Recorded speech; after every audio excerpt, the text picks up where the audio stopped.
Welcome to another edition of This Is the Place. What are we going to talk about today, Manny? I'm going to talk about some Nashville staples from Mary's Barbecue. Oh, love it. You know, I tease exploring the Cleveland Park neighborhood. We're going to talk about several places in the Cleveland Park area. Yeah. Hey, Matt, you're probably going to talk about Once Upon a Time. In France? Yes. I heard you guys had a date night. Yeah, so I'm going to talk about that and also their new place, Overlord, that finally, after almost a year, I think, opened. Nice. And excited about that. Music. And I know you've got a band that you're dying to talk about. One so of my I'm excited to hearing favorites. about it. Yes, Destroyer. Yeah. So thanks for tuning in. And again, check us out on the socials or wherever you listen to your Instagram. podcast. This is the place, DJ Place.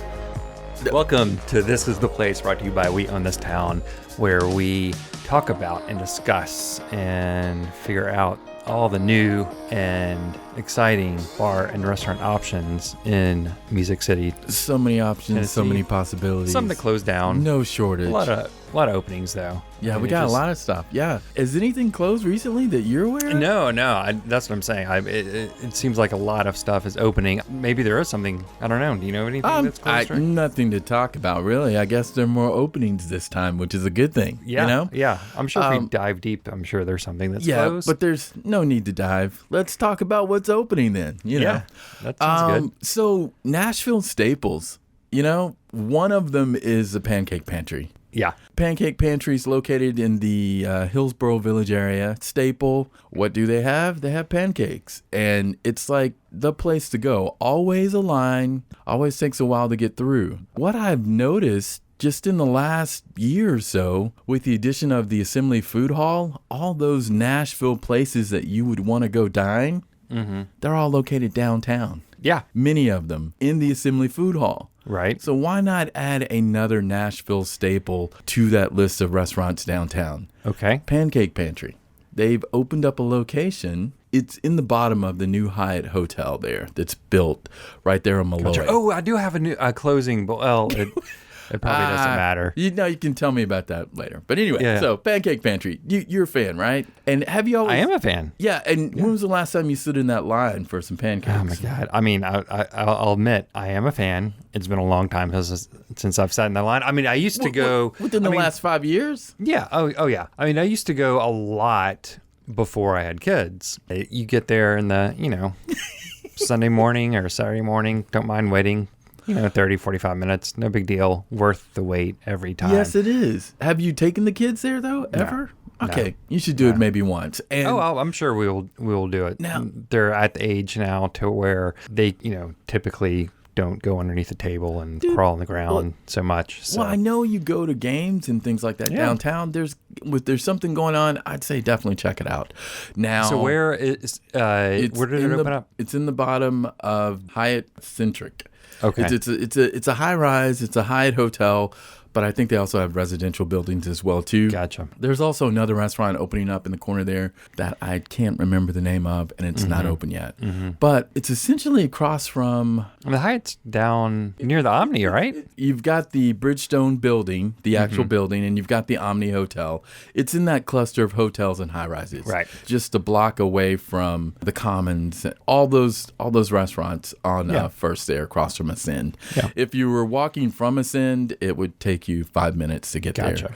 So the thing that kind of struck me is there's always a line outside the Pancake Pantry. There was a line outside the Pancake Pantry this time as well. With everybody struggling with staff and everything, I was like, what ways can you be innovative to still give the same feel of whatever you're trying to present without, do more with less. They don't have a lot of staff. So they kind of solved that problem. I'd never had this happen before, but basically what happens is you're standing in line. Once you step inside, you're presented with the menu. You go ahead and select what you're going to order, and you pay right there on the spot. And then you go have a seat at a table. I happen to be seated with several other folks. It was almost a communal situation, which was totally fine because I talked to some very fun people in town for a birthday from New York who did not know what they were in store for, which was great pancakes. So, I placed my order. I paid. I was seated. They brought my meal out. I was done, and I'm out. So it was a great experience, and it didn't feel like that they were they were clearly understaffed, but it did not feel that way at all. Okay. Well, good. And that's the thing is like, how do you continue to thrive with everything that's going on and still give a good experience? And that was one. And that's what that's what I'm looking for. It was so good. It ties together a little bit, and we'll get to openings here in a minute, but it does tie a bit to the date night that I had a couple weeks back, and in the sense that getting you in and out fairly quickly. And this is a place we've talked to ad nauseum. Talked about quite a bit. And I've been there several times. You've been there several times. So, I mean, no need to deep dive into it, but I finally went for the first time to Once Upon a Time in France. Mm-hmm. It was great. That's all that needs to be said about it. Pretty much, it was awesome. But it's not a place where they want you to sit for 2 hours. They get you in, get you seated, get you your amazing glass of wine, your whatever you want to start with, your meal, and then they get you out because it is such a small place. And I think that's the key to them is their turnaround. Oh, it is. Like I said, I've been turned away many times because they were at capacity. Yeah. I mean, we were pretty lucky in that somebody was leaving when we got there, so we were able to get seated pretty much immediately. But that doesn't necessarily tie into being short-staffed. But point being is I think Pancake Pantry has it down to a science now. Well, they did at this particular location. Yeah, and how to best serve the customer, get you in, get you out, have you satisfied with great pancakes. Once Upon a Time in France, as long as you don't have to wait too long, is the same thing. Well, no, it's okay. They want you to enjoy your meal. I'm not saying they're pushing you out the door by any means. Well, the whole thing about the wait, it only builds anticipation, and you're at the right place if there is a wait. Yeah. If there's not, it's the opposite. You may not be at the place that you want to be. Yeah. It may not be the place. Yeah, definitely. So you closing hit you? Tell me about it. Well, this is an oldie. I mean, it's just a super oldie, and locals will know what I'm talking about. Anybody that's new to Nashville will have probably no clue what I'm talking about. There was a location in Murfreesboro and a location downtown Nashville. And was it the best restaurant in the world? No, it was not by any means. You're not talking about Demos. Yes. Dude, Demos has been closed forever, man. Come on. What? I thought it just closed a couple months ago. Forget about it. Get out of here. They've been closed forever. Anyway. I just found out. That tells you how often I go downtown now. I know. So that's why I was trying to, Okay. That's why I'm going down for you. Because eventually you're going to have to go down for something. I'm highly encouraging you to explore the museums that are down there because of your love of music. You got to do it. Okay. So, all right. Anyway. We're going to do our crawl, too. We're going downtown. I had to get a quick shout out because I did not realize that they were closed. But you know what's still open? The Wild Beaver. Which is right across from Demos. It's a dive bar. They have a mechanical bull. No, a mechanical boil, really. Okay. No, it's a mechanical right. Something you bull. get when you get on it. But they still have that. So, and that whole area, it's still coming alive, 2nd Avenue, that whole area and everything. So it's surprising to see what is still open and not, what have you. But Demos, it's gone, man. Yeah. It's so gone. Yeah. Hey, the best thing about it was the rolls, maybe? I don't know. The amount of salt that they put on the food to make you want it. So we're just going to leave it. So you're not missing anything, folks. You're not missing a thing. There's still the one in Murfreesboro if you're dying to go to Demos. Wow. Anyway. Throwback. So, what else are you so I kind of got out and about, and I was just kind of exploring. I mean, I tend to drive around just to see what's what and what's going on. And I was looking for somewhere to grab a bite to eat or lunch or what have you on a Monday, which seems to be kind of come up short on Mondays as far as places to go. Tough. A lot of restaurants are closed. And I'm just looking for a quick bite or whatever. And I happened to be in the neighborhood. I was driving up Jefferson heading towards Germantown, and I looked to my left and I saw a little window, and I was like, oh my God, that's Mary's. Mm-hmm. There's a barbecue joint called Mary's Old Fashioned Pit Barbecue, and it's just exactly that.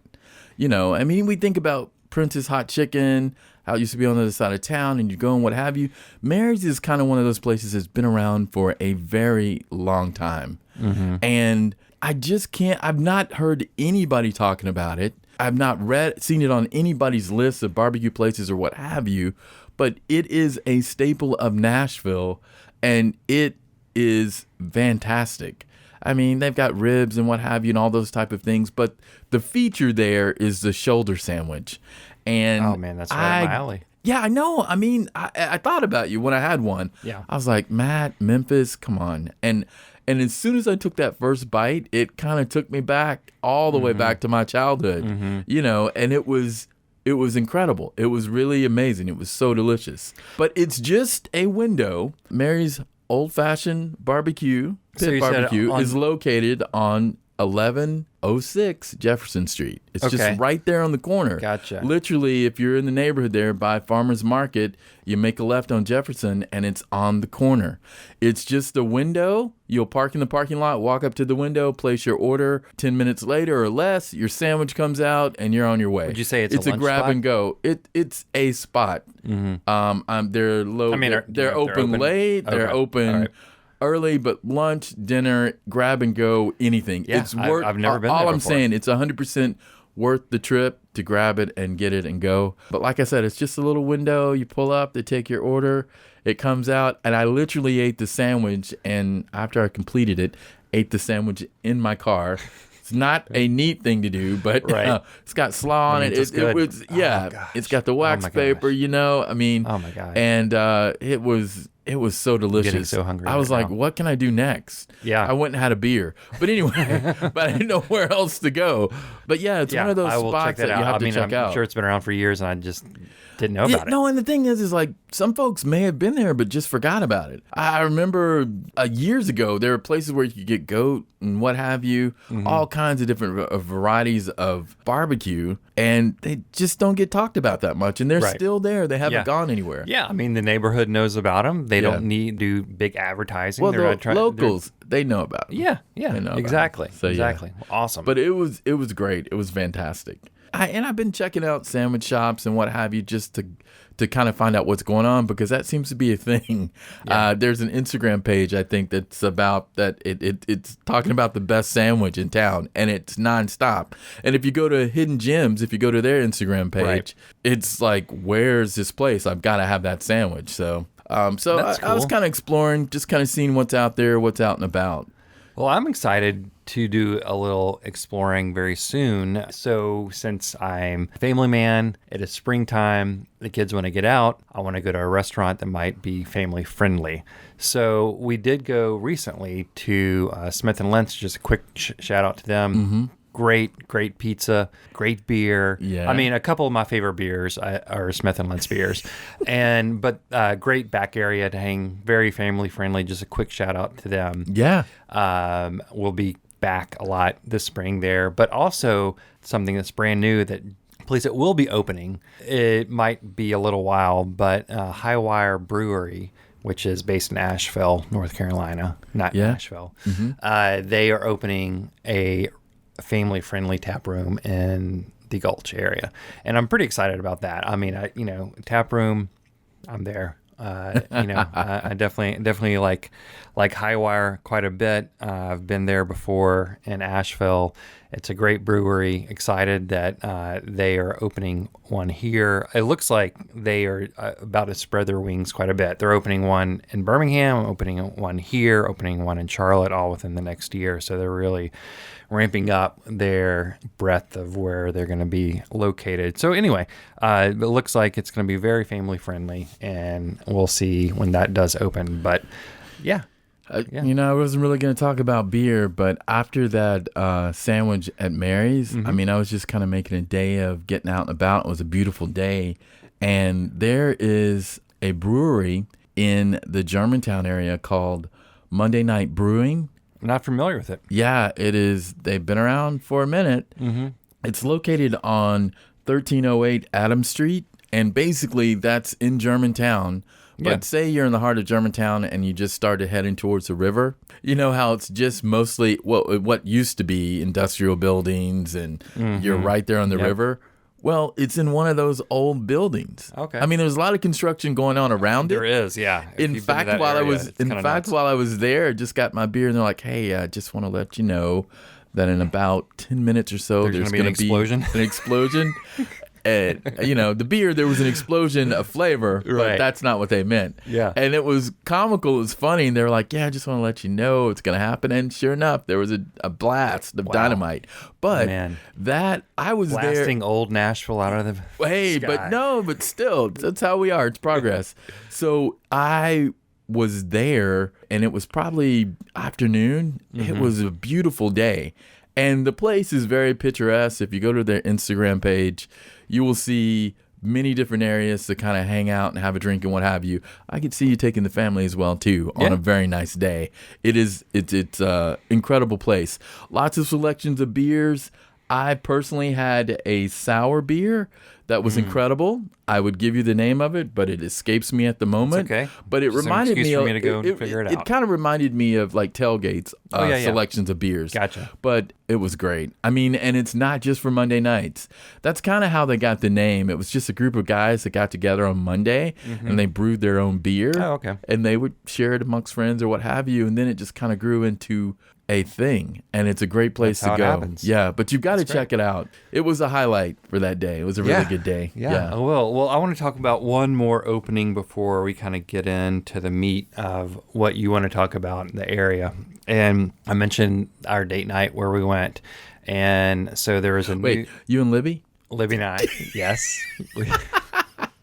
Yeah. So Melville Arndt has opened another location of another great bar. It's been in the works for quite a while. We've been teasing it, talking about it. Yeah. And we probably mentioned it, I don't know, a year ago. Yeah, his son, he was originally behind the bar at Once Upon a Time in France. Yeah. That it seemed there quite a bit. Yeah. And early on, he mentioned, hey, I'm opening up this new place. Yep. And it's called Overlord. Or if you go to the website, it actually is Mel's Overlord Bar. Oh, wow. So you might be wondering, where did they get that name from? You want a little history lesson? Or do you know? I saw that there's quite a bit of history attached to it, but bring it on. Bring it on. If you don't want to go to the website and learn. Dude, no, tell them. So, why would you call a place such a thing? It's cool that, so it's someone from France that is mixing the French aesthetic here in America. And it's kind of in honor of the troops of America. And also, there are British and Canadian troops as well. Multiple nationalities stormed the beaches of Normandy, the Battle of Normandy. And it was called Operation Overlord. So that's where the inspiration of the name comes from, which is super cool.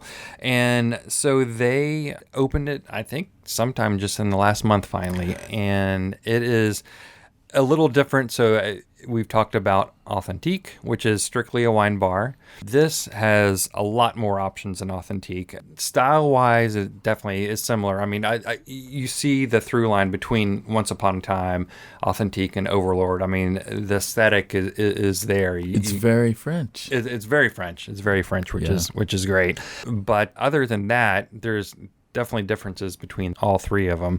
So the menu has some really good cocktails, good mix of French cocktails and American cocktails. Yes. Mm-hmm. And that's what's cool about it. You get this really French heavy cocktail list and also a French heavy beer list. Actually, the beer list, it runs the gamut between Belgium, German, French beers. Of course, France isn't known for their amazing beers, but they do have beer. They do have beer. I mean, I love Kronenberg. Yeah. But they have, if you want food, of course, cheese, plate. They do have paninis, and that's their paninis look amazing. Yeah. So, but yeah, they're craft cocktails, man. I mean, if I'm not going to go over the whole list, but they have like an Alpine martini, a martini made in France. Time Gimlet, which is a French gin. Yeah.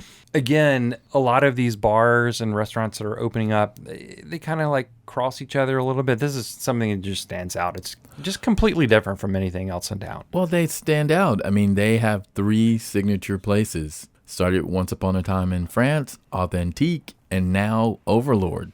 It just continues to get better and better and better. The family is really making a mark on Nashville. It really is. It's awesome. So they're at 2503 Gallatin Road, which is right past Douglas, I believe, just a little down the ways. Yes, I mean, disclosure, I haven't been there yet, but I'm thinking I'm going to change that this weekend because we're going to have some options. So. I had attempted to make it there, but got sidelined.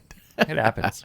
Yeah, I got sidelined. I mean, it was on my list of places to go, and I actually visited a place just across the street. I was glad to see that they were so close together, but it was a busy night. There was a concert happening that I wanted to check out, and I couldn't do it all. Couldn't do it all. Yeah, but there's a lot of new places opening up, and in that area. And there's another place that's just opened up, only been open for a month there. That's actually in the Gallatin Hotel. Oh yeah. What the is Vic, that? remember? Oh, yeah. I sent you that. The Vic is located in what was an old church. Right. Just underneath, it's in the bottom. And it's part of the new Nashville. Who knew that there was a hotel on Gallatin Road? Right. I drove by there about a month ago, and my wife was like, what is that? Yeah. And I was like, I'm pretty sure that's a new hotel. Yes. It's just called the Gallatin Hotel, right? Yes. Okay. And in the bottom, there in the basement, is the Vic. It's I would, for better or worse, say it's a pub. But it's, nice, kind of modern hotel or what have you. But the Vic is just tucked down there below. And it would be a great place to watch the game. Oh, yeah? Yeah. It's very much, it's got a really nice feel. So they have happy hour. They have TVs. They have happy hour. It's worth checking out. So definitely check it out. But I'd made my way to the Vic. I was in search of Overlord. Right. And it was early in the day. It was about happy hour time. And Overlord hadn't opened up yet. And I made my way to the Vic, and it was great. I had a great time. Did you have a beer? I had a beer. I had a sour beer. They have a few beers on tap. They have cocktails. They have a food menu. And from time to time, they host food trucks out in the parking lot, what have you. But it's a local, it could be your new local pub or place to watch. Great place to watch a game. That's great. But it was really nice. But anyway, there's so many new places opening up. I mean, it's hard to we go on and on and on. In the last 3 months, there are a few places that I've been frequenting quite a bit that haven't been open that long. And the catalyst for me kind of exploring this neighborhood is, one, some of my favorites are there anyway. You've got Folk, you've got Audrey. They're both located in this neighborhood. And it's the Cleveland Park neighborhood. Yeah. And the draw for me was Retrograde. Have you been to Retrograde, the coffee shop there? It's right on Dickerson. Yeah. So I've been there many times. Their seasonal lattes kind of got me. And then it kind of turned into a regular thing. I had a butterscotch cardamom latte that I couldn't quite get enough of for some reason. That sounds So I was really making good. a regular stop over there. And of course, the menus changes, seasonal, whatever. And I just started kind of driving around the neighborhood. And it's the Cleveland Park neighborhood, and just right there in the corner of Meridian Street. In fact, it was 1224 Meridian Street. It was about lunchtime. I was looking for something to eat, and there's a place called Urban Sprouts that had just opened up. They weren't even open a month. And at this point, it's been about 3 months now since I've been going there. And I walk in, and I was just like, wow. I mean, they had a list of soups on the menu, and it is a European-style bakery. That's what it is, really. I walk in, and you could see they had macaroons, which I'm not a fan of, but they look delicious. Yeah. They had about 3 featured sandwiches there. And then they had these loaves of bread that really caught my eye. And I started talking with the owner. His name is Brandon Powell. Okay. And I got to talking to him, and I was like, how long have you been open? I was like, we've been open about a month or so. We're not really advertising yet. We're just trying to get our legs underneath us. And it's a couple that owns a place. They'd lived in Krakow, various different places and what have you. And he was telling me that they have a farm just in Murfreesboro, in the Murfreesboro area. And they grow microgreens, and they were selling to various different restaurants or whatever. They decided to branch out and open up this place. They got a great deal on a spot right there on the corner of Meridian, which, like I said, our favorites are just up the road from there. Yeah. And I had an incredible sandwich with this, a featured loaf of bread that they make. It's Polish sourdough. And the process is just a little different in how you would make regular sourdoughs, but it was phenomenal. It was a rosemary sourdough. Oh my gosh! And I basically just had a chicken sandwich, and it was so good. But one of the things that is very popular there is their chicken pot pie. So much so that they're rethinking how they're going to do it because it's really good. So is it strictly a restaurant type, or is it like, do they have items you can buy like bodega type place? Like can you buy like a loaf of bread there? Absolutely, you can. I mean, and that's the thing that was so exciting about it. It wasn't just, they had locally owned and operated, locally sourced things there. Like, for instance, there was, they had stone ground butters, local cheeses. So you got to go check it out. It is a grab and go. Cool. It is very much about the neighborhood again. And like I said, you can go in and grab a loaf of bread, which I saw several people do in the times that I've been in there. You can also go in and get a latte, get a coffee as well too. Yeah. But it's a nice place that just to go and definitely make your way there for lunch. They're open from like 11 until 6 p.m. They do have parking because it's very limited parking on the street, but they have a parking lot right behind them. And at some point, they'll be seating outside as well, too, when it gets nicer. And who knows what else they could do. But just talking with the owner, I had a great time talking with him. And the food was incredible. I mean, and again, I'm a big bread person. I like to make my own, but I'd definitely say at least go by, grab a loaf of bread, get some of the locally crafted things from cheese to stone ground, the butter. They have a lot of things there. That's cool. But definitely check it out, and I encourage you to take the kids too. I will. Yeah, I will. There's another place that just opened over there that I have not been to. I think it just opened within the last couple weeks, and typically not my go-to food, but there's a place called Spicy Boys, Louisiana style food. And you mentioned the bread, and they are apparently really known for their po' boys. Really? Yeah. And so they opened on McFerrin Avenue, so not too far away from there. So it's a guy that came up from Louisiana, and they have all sorts of po' boys, and that's their main bread and butter, I would say, like whether it's your basic shrimp, your catfish, but they also have like the andouille sausage, and they also have fried mushroom for the vegan or vegetarian. I know one. And it's various deli meat po' boys. So it's not a huge menu, but it does look really, really good. And like I said, I'm not a huge Cajun style.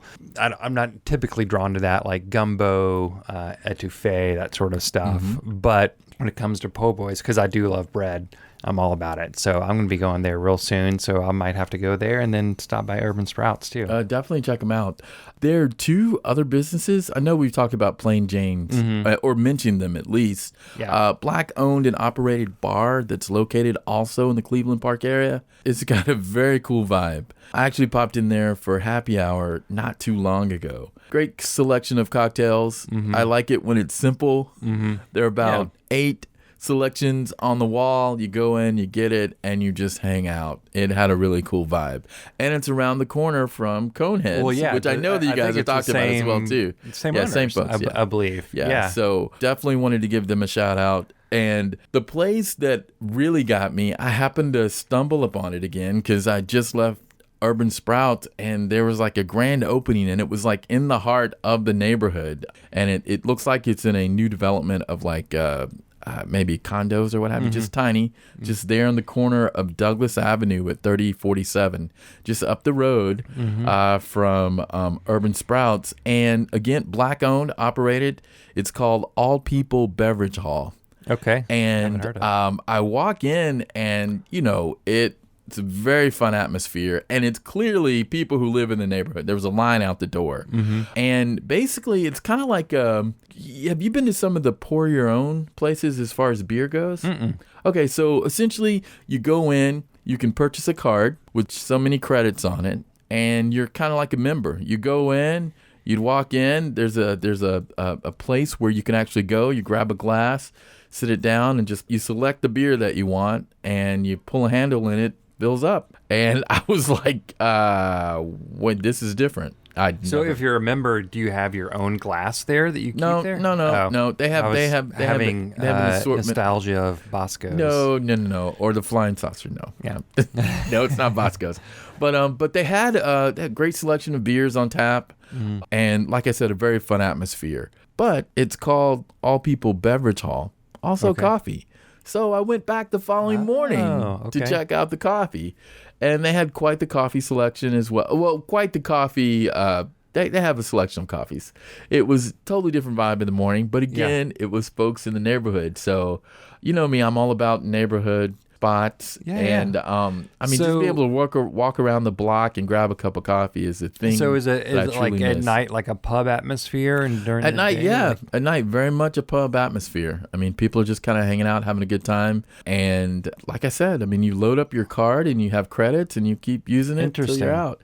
So I have to take you for a beer there. Yeah, please I do have quite a few like credits. Like a new, cool sort of like take on the pub. Yeah, also a coffee shop too. Great hang. They have a patio on the side of the building, and it just feels good. It's a really good place. And again, they'd only been open for not even a month. Mm-hmm. It's just good to see that people are still getting out there and opening up things. These are all clearly businesses that should be supported and need to be supported by folks. Yeah, definitely. Man, this is a lot to pack in today. There's a lot. Through a lot of stuff, and I've got a long list of places I need to go. I know.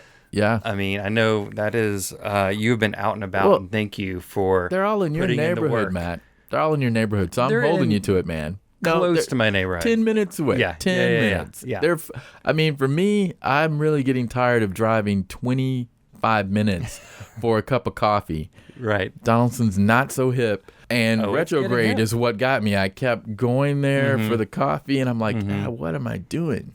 But I know what I'm doing. It was great. Yeah. No. Well, now that spring is here, I think more people will be going out to those places as cold turns to warm weather, and looking forward to hitting up those places. So I want to hear about a concert. Yes, I went to go see a band that I've been waiting to see since 2020.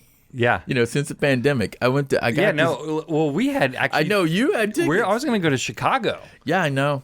And that was in May of 2020. Didn't happen. Yeah. I went to go see Tame Impala. Yeah. And I've seen video of it, and my God, I mean, did you need sunglasses? Yes, in addition to a few other things. Yeah. But no, it was pretty incredible. I've seen some light shows, but not anything like this. I realize I really probably haven't been to a show. Quite a while. I heard they did something similar when they played the Ryman probably like 3 or 4 years ago. This is Ryman 3 or 4 years ago, no pandemic. Since the pandemic, this was another level. And the best thing about it was this was their last headlining stop before they started hitting the festival circuit. Oh, okay. So they brought it like really. I would have expected. Having fun, probably. Yes, and it was a party. It was great. The light show was amazing. Yeah. And from the opening note to the last medication right before. That was there were signs everywhere. There would be strobes and what have you. They were everywhere before you even entered the building. It was hilarious. Yeah. But it was definitely necessary. I'm sure there were a few people season out or what have you. But it was an incredible show, and I look forward to seeing him again. Really? Very soon. We went back and forth, and it just didn't work out. We couldn't make the show. So if they come again, I definitely will not miss it. It was incredible. I was pleasantly surprised. It was incredible. So yeah, it was a good show. It was nice to finally broke the seal. Gonna go out, see some shows, maybe. Yeah, we'll see. Yeah, but it was. I was very happy to see them. Well, cool. Well, I went and saw Gang 4, but that's not what I'm here to talk about. I'm here to talk about a new record by one of my probably, I will say, all-time favorite artists now. And he just put out a record, and the name of the band is Destroyer. Oh, and I've heard the lead single. Wow. Yeah, I mean, very divided.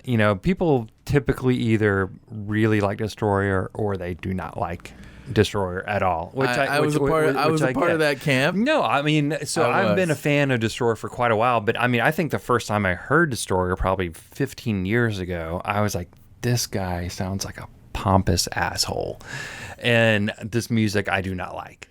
And it didn't hit me when I first heard it. Yeah, not into it at all. And then maybe like 3 or 4 years later, I think it was like Emerge did their like 20 years Emerge CDs, which was amazing. And I heard a Destroyer track on that, and I was like, that's pretty good. This guy, I don't know, like something just, it hit me. I've always been a music first type of guy, rhythm sort of guy. I love that. Lyrics are always second for me. But that particular song just like made me laugh. I don't know what it was exactly. And ever since then, I've just 100% on board with whatever Dan Bayar does. Yeah. And it is amazing. So his new record, which is called Labyrinthitis, which is hilarious to begin with, and it's apparently some sort of medical condition. Yes. His new record, it's amazing. If you're not familiar with it, very lyric heavy. But one of the things I really like about how what he's done with the last couple records, not so much the record that came before it, but 2 records ago called Ken, and also this record, John Collins, so I think Dan Bayar comes up with his songs, right? And the basic tracks, the lyrics, and then John Collins, his kind of musical producer partner, who I believe is in New Pornographers as well, kind of puts all the music together, right? And I love how he's kind of leaned into the Peter Hook synth bass, which I'm love. He did it definitely on Ken and skipped a little bit on the last record, but kind of leaned into it again on this record. And so it's very, if you're into like 80s, I don't know, synth pop, 70, I don't even know how to describe it at all. Just like explored. I don't want to put it in a box because I did not know really what I was listening to. It hit me a lot of different ways, and I was like, I have got to check this record out. And did you listen to June? No, I think I like I said, it's the lead single that they're putting out, and you know, it's kind of nuts. That's what turned me onto it. I was like, I've got to check this record out. I was like, this is who. Now, your whole experience with this is the other thing that's very dear to my heart. I'm okay with being strongly opposed to a band. And then they slowly draw you in, or they hit you in a different way that you've not been hit. I'm all about that. And I like having strong opinions about music. But Destroyer is one of those that I was like, no. And I'm about it. That's awesome. I'm a lot about it. So that's great to hear, because I had no idea what your take on Destroyer was. I mean, like I said, it's pretty divisive. I mean, a lot of people. But just today, I read yet another great review about it, and they said the same thing that you did was, you may not really be in a Destroyer, but you probably need to check this out. Yeah. So he's done something. So I don't know. I'm super excited, and I will say April 30th. Yeah. Mercy Lounge. I think maybe the next to last show, and they will be there. I will be there. It's going to be an amazing time. Nice. And, so if you listen to the record and are into it, go out to Mercy Lounge. Check it out. April 30th. It'll be awesome. I cannot wait. So Destroyer. Awesome record. We are out of time, man. Yeah, we are. It ran a little long, maybe. I don't know, but it was a lot to cover. Well, there's so quite much, a bit. So much. And I've been to many, many other places, so there's more to cover. We'll do that on the next episode. We will keep it going. So remember, eat up, drink up, if anybody asks. This is the place to be. We'll see you next time. Take care. This is The Place is brought to you by We Own This Town. Find the show on Spotify, Apple Music, Google Play, Stitcher, or wherever you stream podcasts, and subscribe. Be sure to follow the show at This Is The Place, THA, on Instagram and Twitter. Find out more about the show at thisistheplace.show on the web.